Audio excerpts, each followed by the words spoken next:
Hello, नमस्कार मंडळी. मी ह्याचं टक्कल का केलं हे तुम्हाला नक्कीच शेवटी सांगेल. त्याआधी बघा ह्याचा अभ्यास चालू आहे आणि इकडे सह्याद्रीचाही अभ्यास चालू आहे.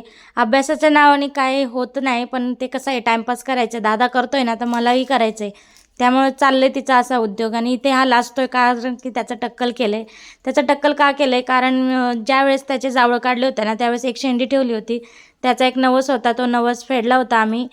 त्यामुळं मग ती शेंडी कापली गेली, पण ती अर्धीच कापली होती. त्यामुळे त्याच्या डोक्यात अजून जावळ होते आणि मला ते पूर्ण टक्कल करून मग काढायचे होते. म्हणलं आता लग्न वगैरे सगळं झालं आहे, त्यामुळं मग केलं टक्कल आणि त्यात सह्याद्रीचंही एकदा टक्कल केलं होतं जावळ काढल्याच्या नंतर. त्यामुळे म्हणलं अजून एकदा केलं ना, तर छान केस येतील. त्यामुळे मी दोघांचंही इथे टक्कल केलेलं आहे आणि माझा लाँग व्हिडिओ बघितला नसेल तर नक्की जाऊन बघा. मी खाली मेन्शन करेल. त्रिकोणी आयकॉनवर क्लिक करा आणि बघा. कारण एवढे दिवस माझे व्हिडिओ का येत नव्हते ना, त्याचं कारण मी तिथं दिलेलं आहे. तर चला भेटूया अशाच नेक्स्ट व्हिडिओमध्ये. तोपर्यंत सबस्क्राईब नक्की करा.